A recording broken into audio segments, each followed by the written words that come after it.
Anybody else feel like August is the Sunday of summer? It is the perfect time to hit reset before the autumn rush. And for me, I start with my wardrobe. Quince proves that you do not need a big crowded closet to look incredible. You just need a few of the right pieces. They specialize in effortless, high quality essentials. Quince has ultra soft organic cotton, premium Mongolian cashmere sweaters, beautifully tailored, built to last, fit properly, and they transition seamlessly from morning meetings to dinner after work. Quince has premium stretch denim that starts at just $50 with the kind of perfect fit and structure and weight that you might look for a long time and only expect to find from a luxury brand. Everything at Quince is priced 50 to 80% less than similar quality brands. They work directly with ethical factories, cut out the middlemen, so what you pay for is quality rather than brand markup. And it isn't just apparel. Quince also brings the same kind of elevation to hotel quality bedding, bath and kitchen staples, essentials, and thoughtfully designed furniture. I am a big sucker for handbags of all kinds. Lately, I have been carrying the Italian quilted stitched sling bag everywhere. I bought it in two different colors, cream for summer, and I will be wearing it in the brown color for fall. That is one of my favorites, and it makes me a fan of Quince every time I get a compliment.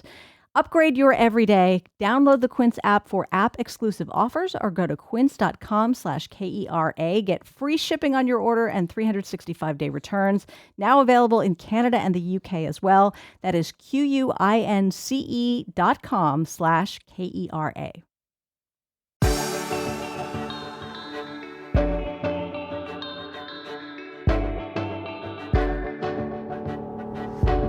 Consider the four-letter words you would prefer not to be called. And there is at least one that's not actually an expletive, but is so taboo that we might never use it to describe somebody we like, even if our culture might conclude it is accurate. It might be upsetting for anybody, but it is downright damning if you happen to be female. That devastating label, it's ugly. From KERA in Dallas, this is Think. I'm Chris Boyd. Being considered physically attractive says nothing about our character or our sense of humor or how skilled we are at our jobs or what we deserve in life. But it is treated like all those things. The way the world often operates, pretty comes with a privilege and ugly comes with stigma. And in some contexts, anything other than a beautiful appearance, as defined by pop culture and the heterosexual male gaze, equates to ugly. And while we do treat vanity as a minor sin, our culture reserves harsher judgments for those who don't try or try and fail to measure up. Stephanie Farrington is a journalist who writes about gender, sexuality, family, and parenting. Her new book is called Ugly, A Letter to My Daughter. Stephanie, welcome to Think. Thank you. Thank you for having me, Chris. I'm excited to be here. I want to start by defining ugly because you open the book by stating, I am an ugly woman. I was an ugly child too. Of course, I had to flip to your photo on the book jacket. I have to say, I would never think of you as ugly. I don't think other people would either. And I'm not trying to sort of distract from the conversation by talking you out of this, but I want to talk about how you arrived at this sense of yourself. Well, I think, my ugly sense of self formed. It was formed both tribally. My mother was kind of a prom queen type, and culturally, because queerness and sexuality and gender is kind of perceived as kind of a social disfigurement. And so I feel like I think like your ugliness is kind of um, understood in contrast. Like with my mom was very good looking, so compared to me, so I think that the contrast between us really amplified my sense of inadequacy. And I like the idea of calling the book ugly. It was really intentional, and addressing it to my daughter because I I actively didn't want this to be seen as like a sweet Hallmarky letter from mother to daughter. I wanted it to have the brutality and punch of an Elena Ferrante novel, a kind of rawness, ugly in the extreme vulnerability that it captures. Um, and in many ways, the book is a very angry, aggressive feminist queer screed. But I hope the book makes clear that what's ugly in the end are not individual people, but the systems of meaning that create the notion of ugliness. Yeah.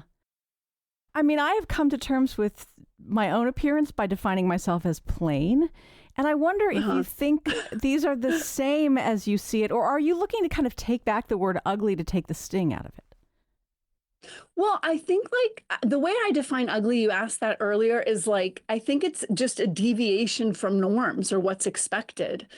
And there is a kind of embrace of the word ugly in the book in the sense that it's a resistance to, I think it can be used as a kind of resistance to these very coercive status quo ideals of beauty.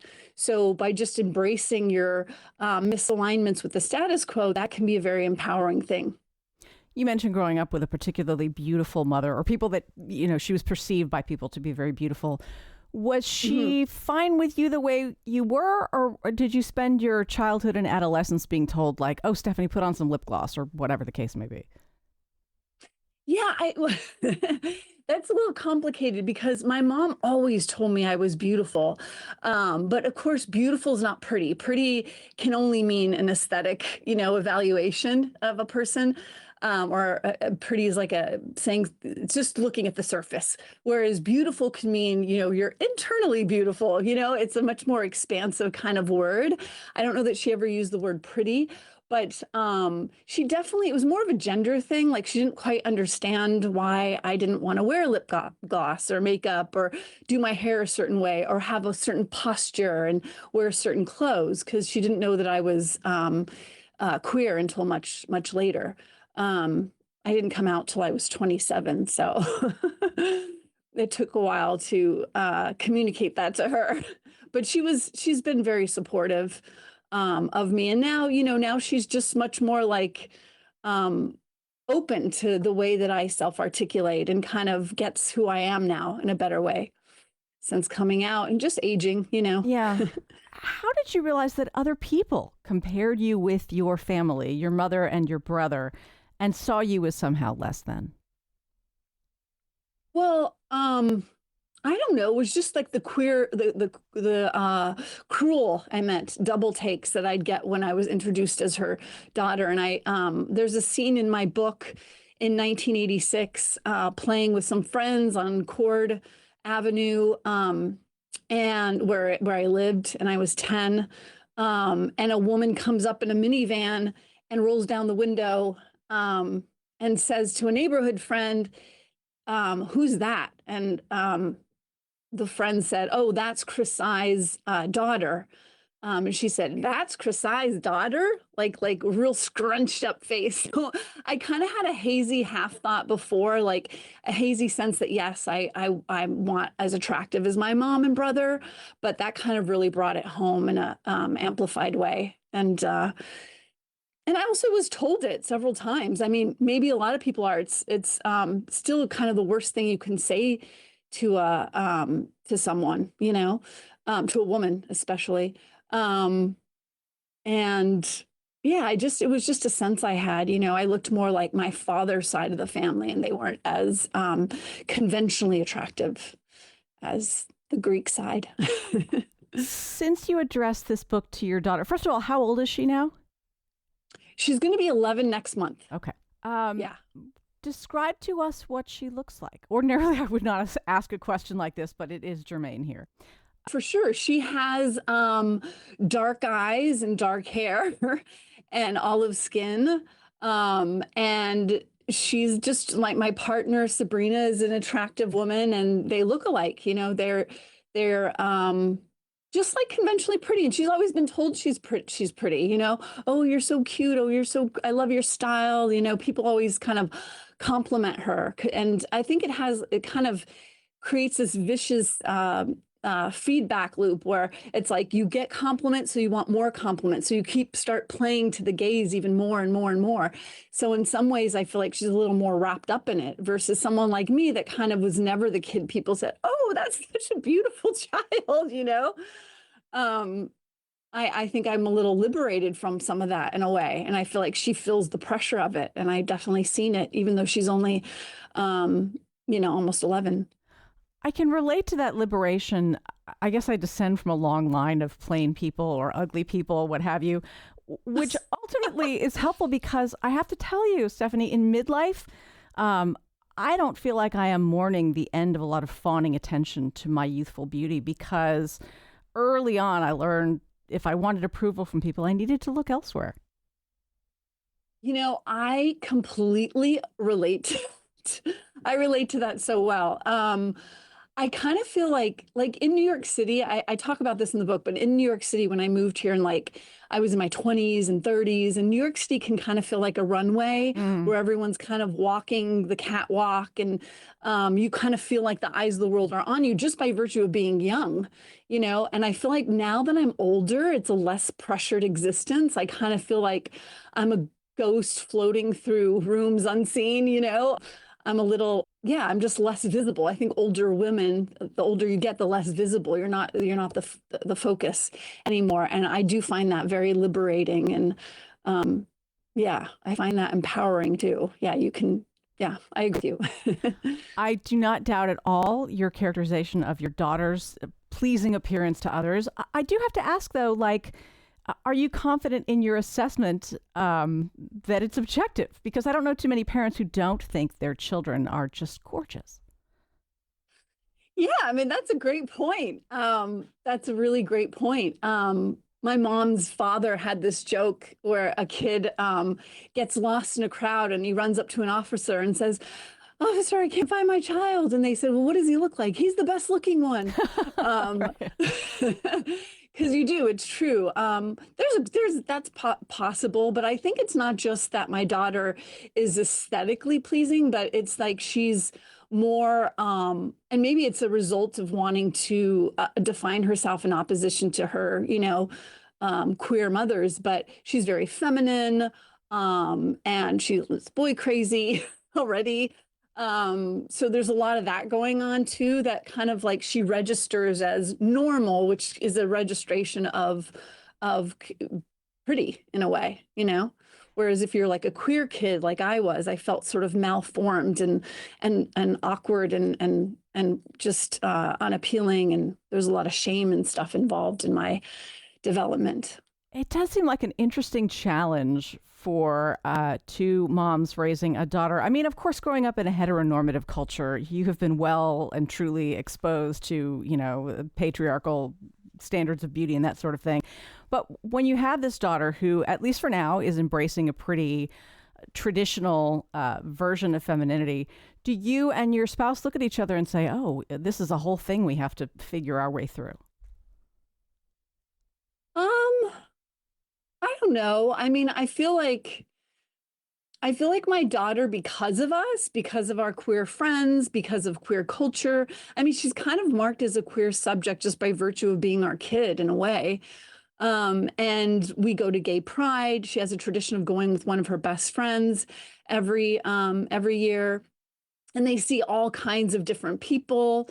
So I think she's getting exposed to a more expansive concept of what appealing, attractive, sexy, cute could be. And I also feel like for example, we're watching the Gilmore Girls, which I never watched originally. And neither did my spouse, Sabrina, but we're watching it with her. And it's from the early aughts, so it's very dated. Um, and there's a lot of comments about thinness and fatness and rigid gender role representations. But it's also an opportunity to kind of disrupt the toxic messaging by talking about it. So we do a lot of that with her. And she's just like, I don't know if it's growing up in New York City or being a kid of a queer, in a queer household, but she's pretty sophisticated about social stuff, and she can kind of discourse about stuff maybe at a more advanced level than your average kid. It is so interesting because even as two devoted feminists raising certainly a feminist daughter, nobody can just pretend that patriarchy will not affect the ways that anyone is judged on their appearance, at least any female person. Yeah, no, absolutely. I agree with you. Like, I feel like, queer culture is this like safe space for us to be in because, you can kind of be every iteration of woman and still feel the heat of another person's desiring gaze. But we don't live in queer culture all day long. We live in the larger world. So I think we still feel the sting of not measuring up. You write that there was a time when your daughter said, "Hey, can you both wear dresses to my next whatever PTA event?" You did consider it. Yeah, I did consider it. I thought I was picturing something like denim or something very simple, Hmm. a kind of tomboy dress, if there's such a thing. But I didn't want to drive home the toxic idea that there's only this one way to express your femaleness or your womanness or your girlness. So we didn't do it in the end. And I don't think that's a great message to send. That would have been a terrible message to send to her, even though she would have delighted in it. But in our household, we definitely do let her do our hair, and we do makeup, and let her we play in the ways that she likes to play at home.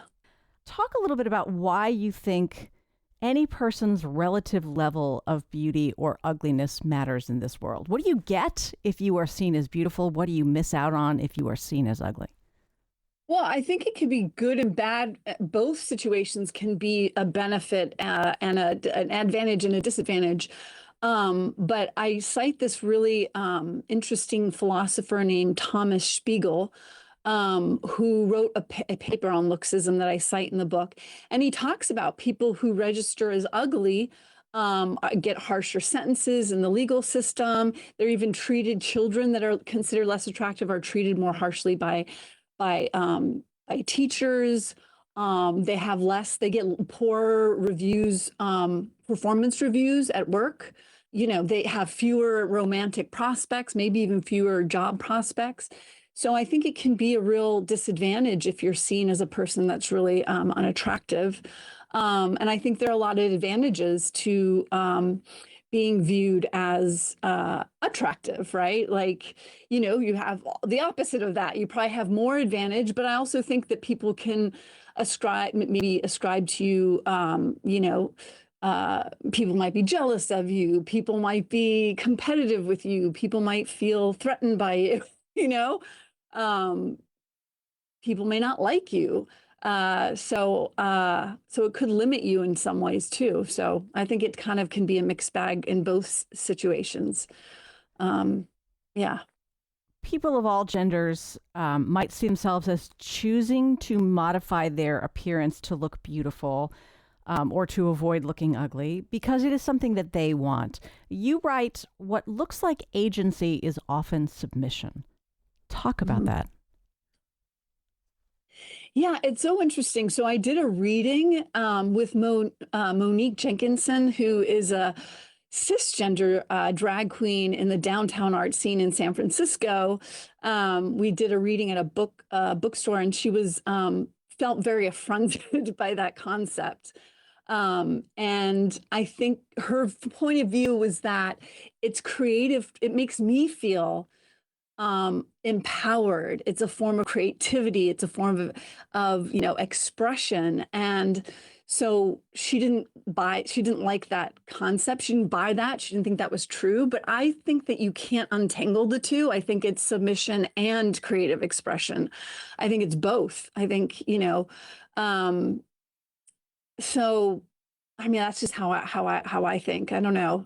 I don't I don't I don't think you can parse out, oh, in this instant, I'm feeling empowered. A lot of people, it's a tidal wave telling you, like washing over you, telling you that you have to be attractive to have the highest level of value in some ways in our culture as a woman and as a girl. So I don't know how that doesn't play into your your desire to amplify whatever looks you have with makeup and hair. And one misunderstanding about this book that I would love to share with you is that a lot of people think that my book is like this wholesale assault, indictment of manufactured femininity and beauty, and it's not. It's about making the strings puppeteering our behavior manifest so that we have more agencies. We can pull the strings in the direction that we'd like,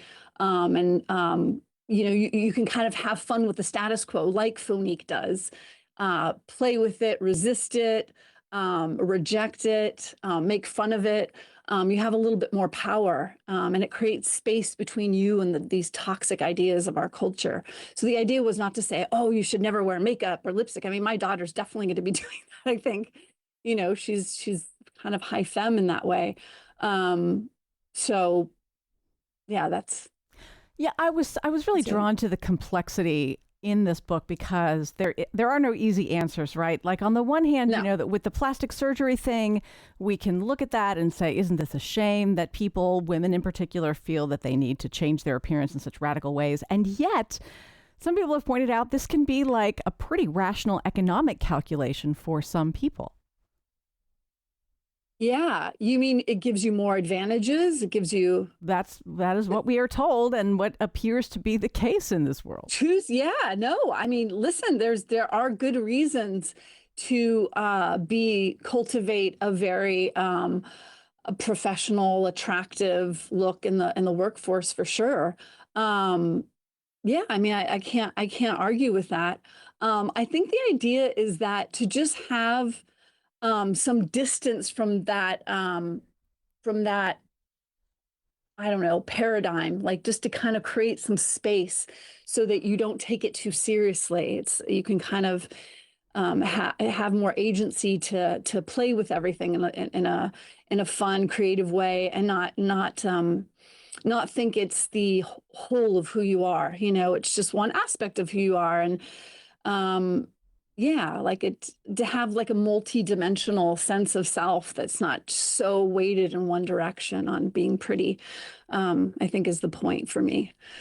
You note something here that is worth shouting from the rooftops, which is that beauty ideals for people of all genders are subject to change across times and cultures. Like, it's a lot for anybody to just luck into happening to like fit the ideals of their moment and their place. Yeah, it's true. I think one of the things I really wanted to do with the book, with my for the reader and for my daughter, is to show that not only do aesthetic ideals change in different locations and epochs throughout history, they even look different within the same time and place in different contexts. And it almost doesn't matter substantively what the ideals are, but the fact that they continually change and are often operating in the service of a prevailing power structure or hierarchy. And if it's all just made up and not essentially true, it seems kind of foolish to mindlessly submit to the status quo or feel bad for your inability to live up to it. How did the beauty standards that we embrace or that have been embraced in the West date back to ancient Greece and ancient Rome and their weird obsession with like numerical formulas of symmetry? What did you learn about that? Oh, yeah, that's interesting. Well, I can talk. Okay, so ancient Greek, in tandem with other countries and cultures, ancient Greek ideals of beauty continue to speak to our notions of beauty to this day, which is like mostly fundamentally proportionality, symmetry, harmony, or balance, as represented, I should say, in Umberto Eco's seminal text, The History of Beauty and On Ugliness. Those are two books I used a lot to write this. So I can talk about how people, I can talk to you a little bit about how these beauty ideals were formed and how ugliness is kind of the deviations from these beauty standards. So within the framework that I just described, proportionality, symmetry, harmony, Greek philosopher Heraclitus theorized that beauty relies on the tug of war and contrast between two irreconcilable or incompatible extremes: dark, light, straight, curve, male, female. So you can look at that and say there's a certain asymmetry or lack of proportionality in same-sex coupledom and desire because the symmetry, balance, proportion erected by that male-female dyad is missing. And then he goes on to talk about another idea that comes from Italian theologian St. Thomas Aquinas. And his rendering: for something to be beautiful, it must be suited to its intended purpose. So limbs that move differently or not at all, or expressing a gender out of sync with one's sex, or engaging in homosexuality against the purpose of heterosexual procreation, aren't legible as beautiful for defying their proper, I use that in quotes, function. So those are two core ideas that come out of that time period. Um, uh, that those are some ideas that come out of the ideals that were established by the ancient Greeks, that still speak to our notions of beauty today. So you can kind of start to see how queerness is a violation of the criteria establishing whether or not something is beautiful. It's an interesting place to be situated, to be outside of that sort of mandate of heterosexual couplehood, to be proud of your life and where it is, and still constantly be, I guess, feel the barrage of heteronormativity. Can you talk about that? Yeah. I mean, I guess like I think more about these issues now, having a daughter. I sort of started to see the impact of the culture on her. I describe a scene in her life when she was just 6 years old, and put on a jacket and said, "This makes me look big," and took Mm. it off and didn't want to wear it. It happens really young, really early for girls. This messaging is so overwhelming, and it's kind of like everywhere you turn. So I really started thinking about it and feeling the pain of it, watching her develop. So yeah, I mean, I think that I feel like for me now at this point in my life, I'm visible to the people I want to be visible Hmm. to. I feel affirmed in, by queer culture, by my family, by my friends. My world's kind of more contained, and I have a really wonderful life. I'm very very grateful and very blessed, But it's been hard to I've been wanting so much to impart the things I learned in queer culture, to my daughter, so that she doesn't take these imperatives too seriously. You write about trying to encourage her to think first and with gratitude about the things her body can do for her rather than how it looks to other people. How do you do that? Well, that's tough, right? Because if she says in the morning, "How do I look, mom?" And I say, "Well, let's not think about what your body looks like. Let's think about what it can do." That's really awkward and forced. But there is one scene I describe in there where there was a conversation between her and a bunch of people on a FaceTime call with people from our camp that we overheard, in which someone said, no matter how pretty, someone was asking if they thought she was fat. Like, do you guys think do you guys think I'm fat?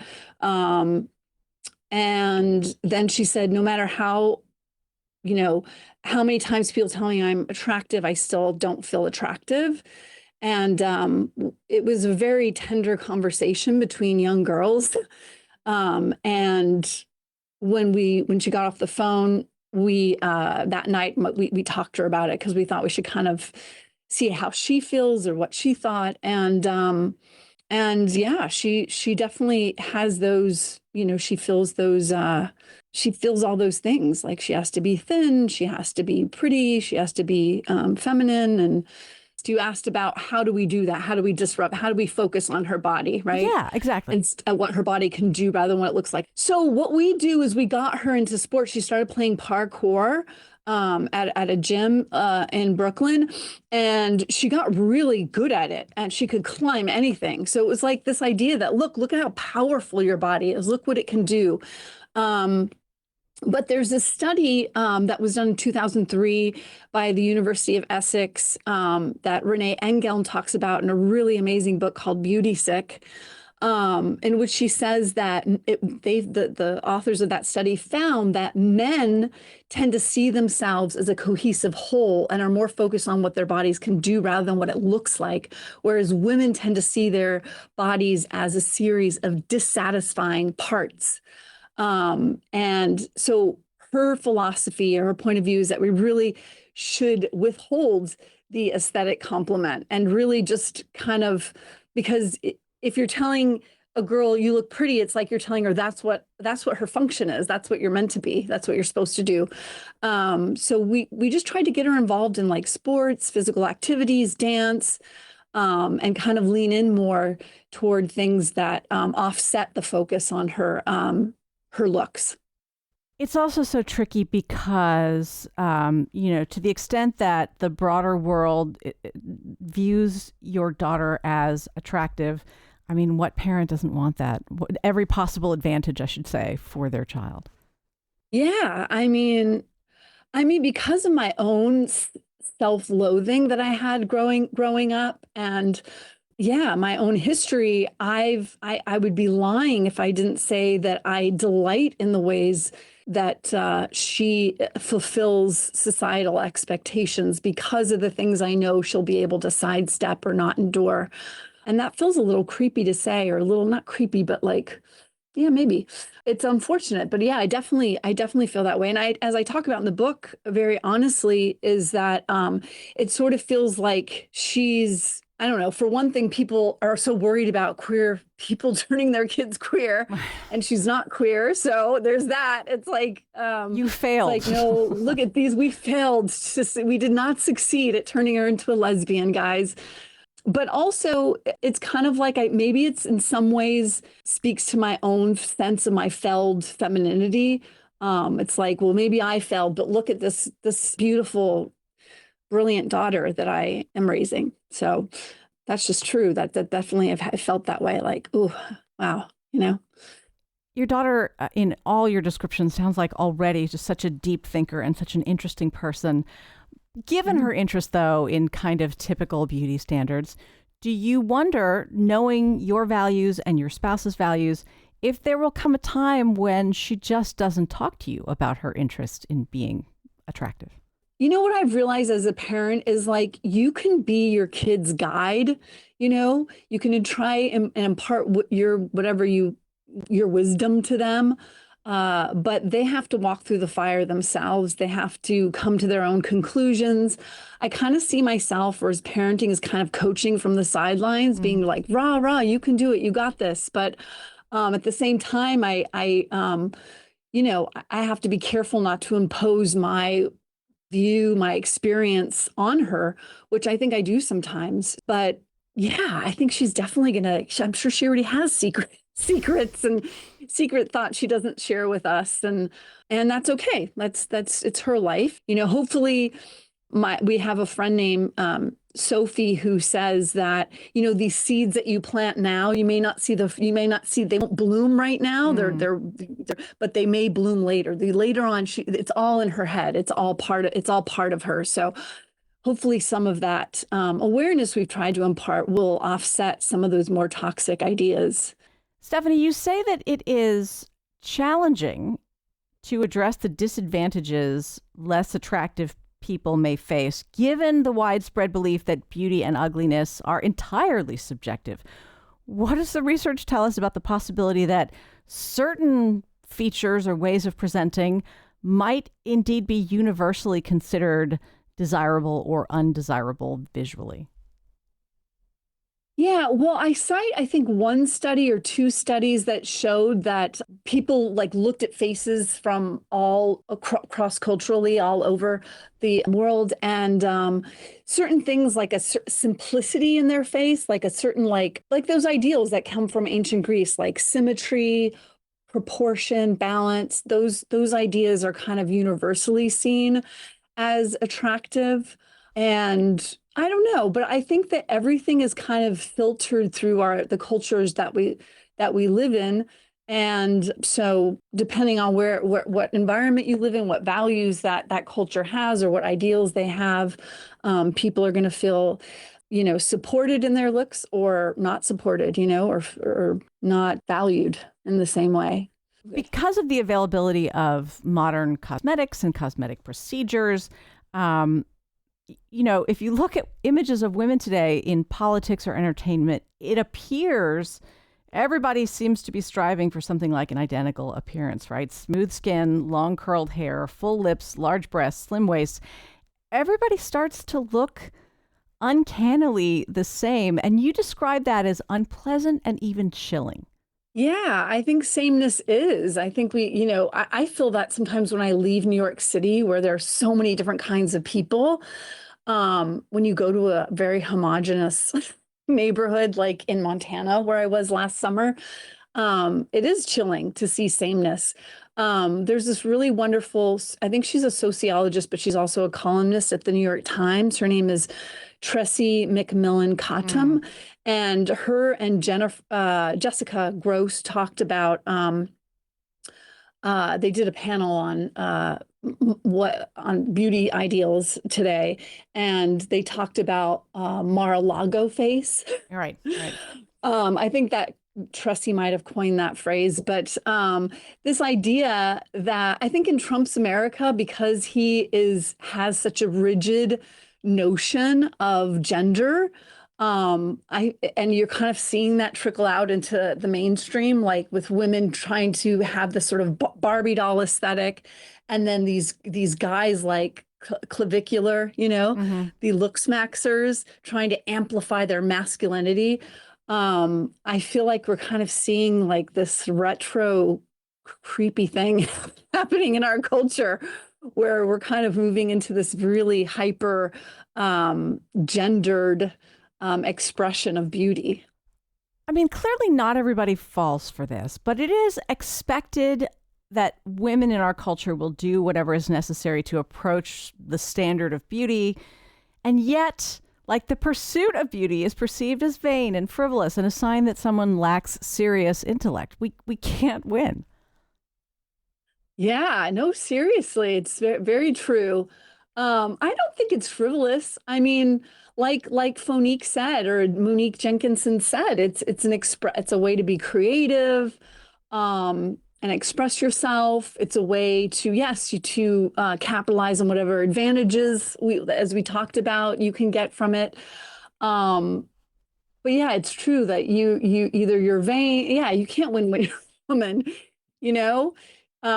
I remember I worked at Elle magazine once, and this really high level executive walked by me, and she said, with pure contempt, she said, "You're so thin."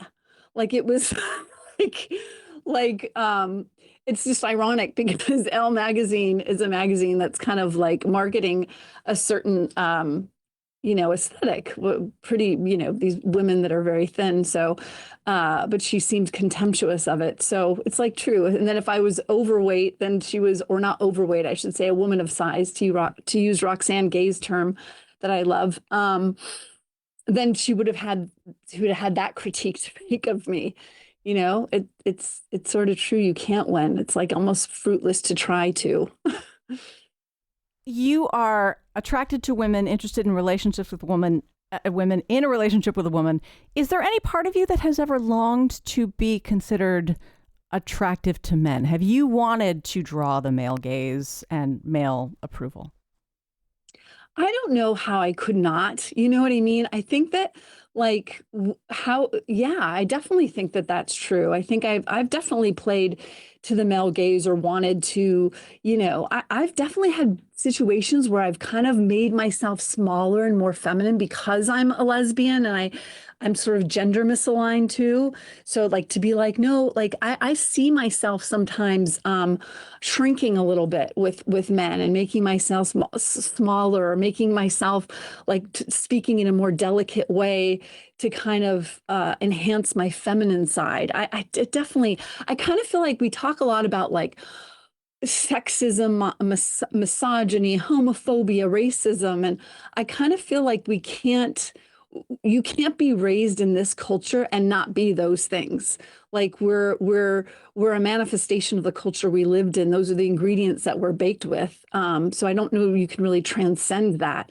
So it's in me as it is in any straight cisgender woman, You share that especially in your youth, you just alluded to this, you felt like your body and your gender were misaligned. Had you been born 20 years later, do you think you might identify as trans, or is this so far outside the realm of experience you had growing up that it never occurred to you? Yeah, I mean, I don't think yeah, I don't know. I don't That's really hard to say. I sometimes say that I'm transish, but it's really because and there's different, everyone embodies their transgender identity in their own unique way. Hmm. I got to interview this brilliant academic named Susan Stryker, who's a trans activist and scholar, a historian, I think, by training, at UC Berkeley. Oh, no, not UC Berkeley. That's where she got her degree, but at, I think, the University of Arizona. But he talked about how there's a constellation of transness, and I might be somewhere in that constellation. But that doesn't speak to who I am now. But yeah, it's possible that if I had the way I felt when I was really young, if my parents had been, yeah, I might have changed my, I might have, I don't know, I might have, I still feel like I'm not inhabiting the right body. I always feel a feeling of not rightness. There's something not right. But that's just kind of how something I've adapted to. Um, and yeah, it doesn't, I don't know. It's just hard to say. It's hard to say, like, did I want to be a boy because the boys receive more privilege and, societal affection? Or did I want to be a boy because or did I feel like a boy because I liked girls and I thought I had to morph into a boy in order to express my, longings for other girls? Or was it my aesthetic inadequacy? Like I felt, oh, I can't measure up, so I want to flee this body. Mm. I don't know. It's so complicated. It's really hard to know. But I say transition, and I don't know if people would like that, but there's something I sometimes say about myself. You share that starting in childhood, the one thing you felt like you could absolutely control about your self presentation was cleanliness. How has that Yes. played out in your life? Yeah, I mean, I still think that's something I struggle with, but I'm much better about it now. But when I was young, I was obsessed with taking a shower. I was obsessed with being clean. I had weird rituals about like washing my hair, then washing it again, and then washing my body and washing it again, like just really strange rituals. And I think for me, it was about looking aesthetically pleasing to what is tethered to being clean, right? So I think it was the one thing I could control, so I was very controlling about that. And it also spilled into like a need for my environment to be very organized and clean. It's a little OCD, like some OCD stuff going there. But it's really interesting. I read this really great book called Ugly Laws by Susan Schweik, who's a professor at UC Berkeley. And she talks about how there these ugly laws where like people who are considered like disabled, basically disabled people who weren't anyone who was considered like an unattractive quote unquote object was not allowed to be on the street. This went on from like the late 19th century to the early 20th century. Um, and uh, and basically people who were on the street that were begging because maybe because they were disabled and they didn't have access to regular jobs because of discrimination or various reasons, and they lived in rooming houses or they lived on the street, they didn't have access to regular baths or showers. So they were victims of these ugly laws. They would be apprehended. Whereas people who were wealthy, right, and were disabled or had disabilities, I should say, and could keep a well-kempt look, they weren't victims. They weren't targets of ugly laws. So I think there's this way that poverty and uncleanliness kind of play into uh, aesthetics, and that really resonated with me. Stephanie, if people made comments to your daughter that made her feel ugly, that would be one set of things that you would have to sort of steel her to deal with and cope with. But it's the opposite, right? Sometimes even strangers will comment on the fact that your daughter is perceived as physically attractive. How do you help her put that in context? Yeah, it's really it's tough. I mean, all I think we try and do is um in ensure that she has a multi-dimensional self, in those moments. It's nice to get a compliment, I mean, it's hard, like, I don't want to turn it into be super heavy-handed about Ignore, her feeling right. good that someone says, girl, you slay. So, Mhm. we were that happens sometimes when we walk near her. When I picked her up from school, like it's next to a high school, so like older teenage girls will be like, "Hey, yeah, I love your earrings, I love your style, whatever," and that's fun, And I don't want to like. I just think that it's important to like help your kid multi-dimensionalize and not be too disproportionately focused on their looks. Through getting them involved in activities. Like my kid's like, she has great friends. She's a good student. She loves to read. So I feel like there's a nice balance of things happening in her life, and being a cute girl is just one of them. Has your spouse's love for you and attraction to you changed the way you feel about yourself? Oh yeah, definitely. Definitely. I write about that a little bit in the book, about how her love for me made me experience myself in a new way. And I talk about in the beginning, I have like very unattractive feet, Chris. They're very, very disturbing. Um, so I would always wear like socks when I was around her when we first dated, and I would wear like Crocs in the shower. I just didn't want her to see my feet. And she really got me to reveal myself, and that's just kind of like a metaphor also for how she really made me feel safe, and that I could expose all my parts to her. And she would think they were. I describe it as like, if I had a third arm, she would find it sexy because it was attached to me. It was like that feeling. She gave me that feeling that all I was appealing to her. So it definitely helped. And now I've been with her for 18 years. So yeah, I'm very blessed with a really wonderful partner who showed me to myself in a new way, and has improved me as a person in so many ways, I think. Stephanie Farrington is my guest. She's a journalist who writes about gender, sexuality, family, and parenting. She has a new book out called Ugly, A Letter to My Daughter. Stephanie, this has been really interesting, and I appreciate you making time to talk. Thank you so much, Chris. I appreciate being here. It was fun. Think is distributed by PRX, the Public Radio Exchange. You can find us on Facebook, Instagram, anywhere you like to get podcasts, or at our website, which is think.kera.org. Again, I'm Chris Boyd. Thanks for listening. Have a great day.